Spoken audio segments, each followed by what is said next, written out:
चरक गुरु को इस तरह से परेशान और घबराया हुआ देखकर सायरा ने एक गहरी सांस ली और अपनी कुर्सी से उठते हुए कहा, चरक गुरु, ये तुम कैसी बातें कर रहे हो? क्या तुम्हें लगता है कि मैं इस तरह का कोई काम करूंगी? मैंने इस नीलामी की दुनिया में इतने साल यूं ही बर्बाद नहीं किए।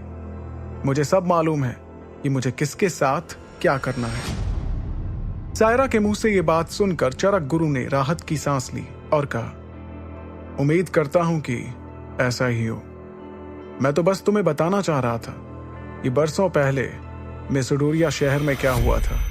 इतना कहते हुए उसने अपनी बातों को खत्म कर दिया, लेकिन हकीकत तो ये थी कि चरक गुरु डर गया था कि कहीं सायरा भूल से भी कोई ऐसी वैसी गलती ना कर बैठे जिससे कि उसे कोई खामियाजा भुगतना पड़े।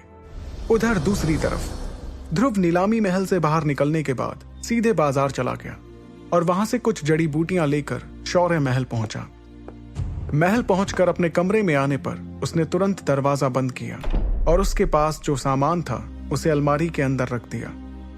एक गहरी सांस लेने के बाद ध्रुव ने अपने आप से कहा, मैंने इतनी जड़ी बूटियां तो खरीद ही ली हैं जिससे कि अब मैं बिना रुके कम से कम 8 महीनों तक अपनी ट्रेनिंग कर पाऊंगा, या फिर ये भी हो सकता है कि ये साल भर चल जाए। खुद से इतना कहने के बाद ध्रुव अपने बेड पर जाकर लेट गया। उसे अभी नींद की झपकी लगी भी नहीं थी कि तभी दरवाजे पर उसे किसी के आने की आहट सुनाई दी। ध्रुव ने अपने बेड से ही एक ऊंची आवाज लगाते हुए कहा, इरा, क्या दरवाजे पर तुम हो? लेकिन जब उसे दरवाजे से किसी का कोई जवाब नहीं आया तो ध्रुव खुद ही बेड से उठा और दरवाजा खोलने के लिए आगे बढ़ा। उसने जैसे ही दरवाजा खोला, अपने सामने खड़े शख्स को देखकर हड़बड़ा गया। ध्रुव ने अपनी उसी हड़बड़ाहट के साथ कहा, बाबा, आप इस वक्त यहां? क्या आपको किसी चीज की जरूरत है? अगर ऐसा था तो आप मुझे नीचे बुला लेते। आपने यहां आने की परेशानी क्यों उठाई? अपने बेटे को इस तरह से हड़बड़ाता देखकर अरेंद्र ने उसके सर पर हाथ रखते हुए कहा, तुम्हें मुझे देखकर इतना परेशान होने की जरूरत नहीं है ध्रुव। और हाँ, मैं यहां इसलिए आया हूं ताकि अपने बेटे से मिल सकूं। क्या मैं अपने बेटे से बस मिलने के लिए नहीं आ सकता? ध्रुव अपने पिता की बात का कोई जवाब देता उससे पहले ही अरेंद्र ने अपनी बात को आगे बढ़ाते हुए कहा, मैं जानता हूं कि तुम पिछले 2 महीने से मुझसे छिपने की कोशिश कर रहे हो। भले ही तुम्हें मुझसे कुछ नहीं चाहिए, लेकिन तुम मेरे बेटे हो, तो मैं तुम्हें अपनी मर्जी से कुछ दे ही सकता हूं। इतना कहने के बाद अरेंद्र ने अपने बेटे ध्रुव के कंधे पर हाथ रखा और दोनों कमरे में जाकर बेड पर बैठ गए। अरेंद्र ने आगे कहा, क्या तुम आज भी उस दिन के लिए अपने आप को दोषी समझते हो? अगर लारा तुमसे अलग होना चाहती है तो ये उसकी ही बदकिस्मती है। मैं तुम्हें किसी से कम नहीं मानता और मुझे तुम पर पूरा यकीन है कि एक दिन तुम अपने आप को जरूर साबित करके दिखाओगे।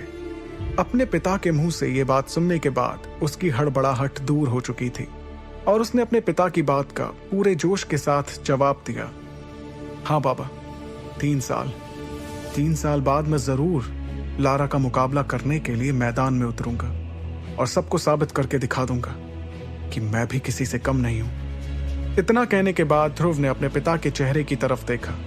उसके पिता खुश तो नजर आ रहे थे, लेकिन उनके चेहरे पर चिंता की कुछ लकीरें भी साफ दिखाई दे रही थी, जिन्हें देखने के बाद ध्रुव ने मन ही मन में कहा, बाबा ने मुझे साफ साफ तो नहीं कहा, लेकिन मैं ये समझता हूं कि मेरे लिए ये बहुत बड़ी चुनौती है, क्योंकि लारा अंबर दल से जुड़ी हुई है, जो कमजोर तो बिल्कुल भी नहीं है।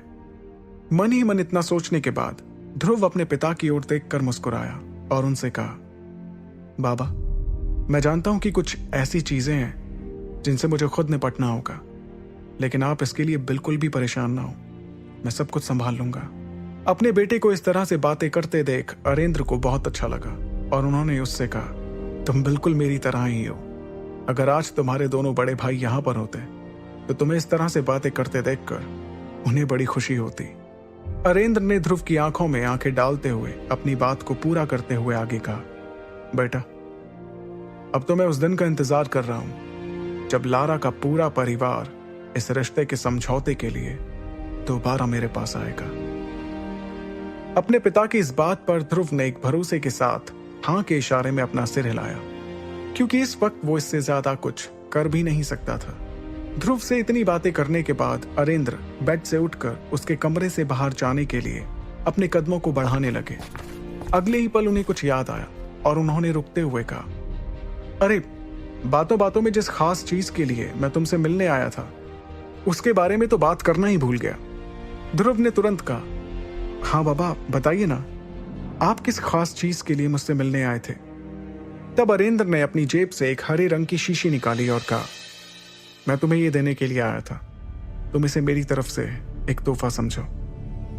उस शीशी को देखते ही ध्रुव समझ गया था कि उसके पिता उसके लिए क्या लेकर आए हैं, लेकिन इस वक्त ध्रुव की हालत ऐसी थी कि वो तो इसे देखकर ना तो खुलकर हंस सकता था और ना ही रो सकता था। उसके पिता उसके लिए नीलामी घर से अमृत धारा खरीद कर लाए थे। सब कुछ जानने के बाद भी ध्रुव ने अनजान बनते हुए अपने पिता से हैरानी वाले भाव के साथ पूछा, बाबा ये क्या चीज है? अरेंद्र ने उस शीशी के बारे में बताते हुए कहा, अमृत धारा। बेटा इसे अमृत धारा कहा जाता है, मैंने तुम्हारे लिए इसे आज ही खरीदा है। इसकी खासियत यह है कि ये तुम्हारी शक्तियों को तेजी से बढ़ाने में तुम्हारी मदद करेगी। पानी में इनकी कुछ बूंदें मिला देने से ही ये अपना काम करना शुरू कर देती हैं। ट्रेनिंग के बाद नहाने के पानी में इसकी कुछ ही बूंदें मिला देने से ये तुम्हारी मांसपेशियों को मजबूती देंगी। ध्रुव ने उस शीशी को अपने हाथ में लिया और फिर उसे गौर से देखकर एक बार फिर से अनजान बनते हुए पूछा, बाबा इसे खरीदने के लिए आपने बहुत सारे पैसे खर्च किए होंगे ना? जिसके जवाब में अरेंद्र ने मुस्कुराते हुए कहा, 40,000 सोने के सिक्के। इतना सुनते ही एक बार फिर से ध्रुव ने अनजान बनते हुए अपनी आंखें बड़ी कर ली।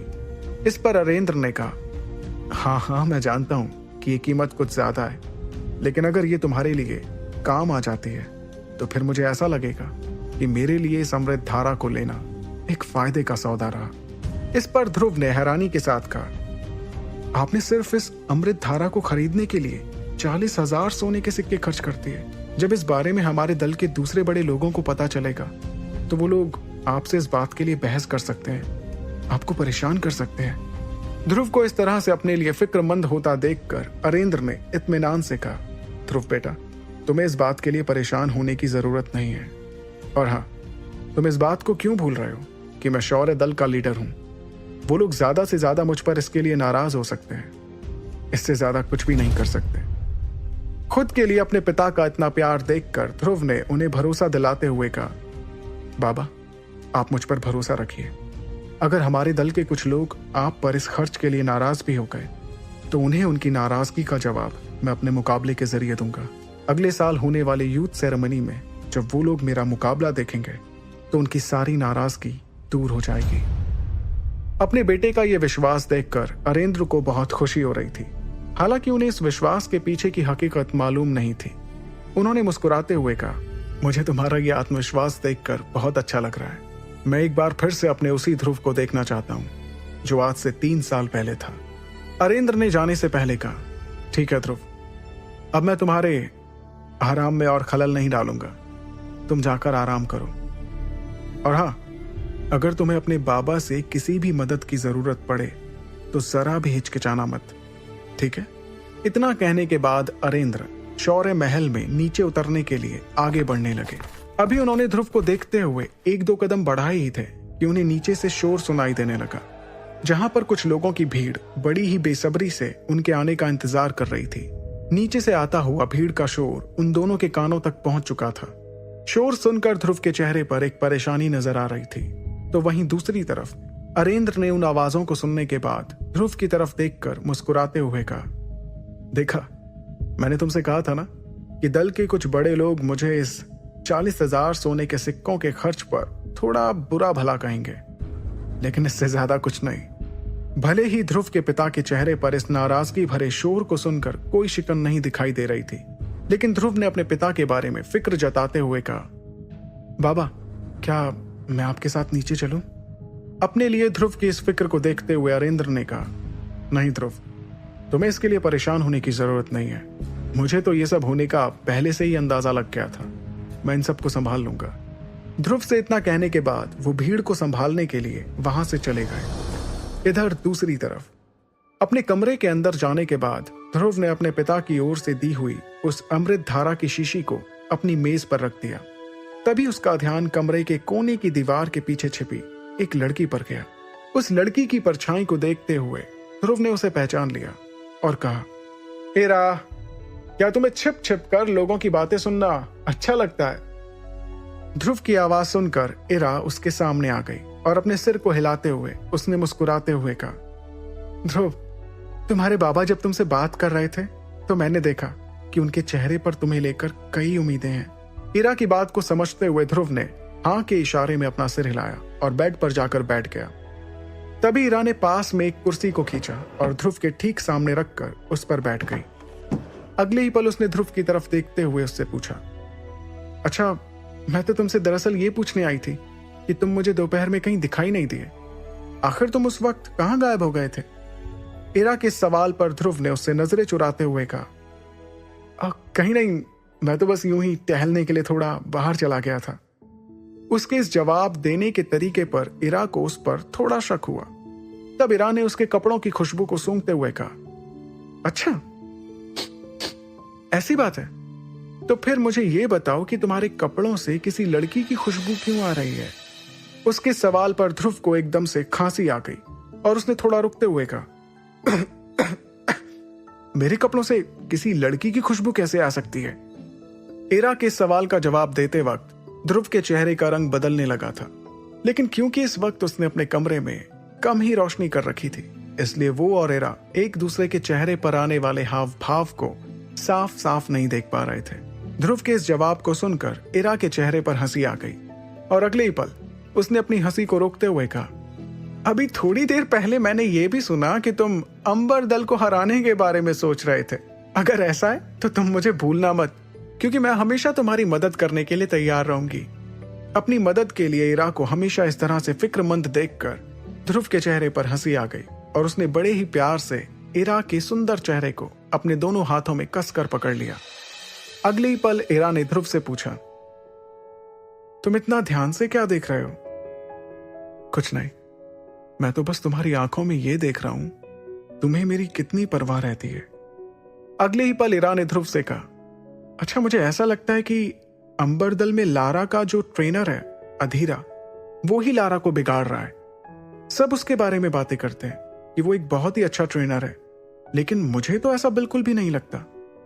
इरा तितली की तरह ध्रुव के कमरे में इधर से उधर टहलते हुए बातें कर रही थी और ध्रुव को बहुत ज्यादा थकान हो रही थी। उसने इरा की बातों पर अब ज्यादा ध्यान न देते हुए सिर्फ इतना कहा, अब बहुत देर हो चुकी है इरा, चलो तुम भी जाकर आराम करो और मुझे भी आराम करने दो।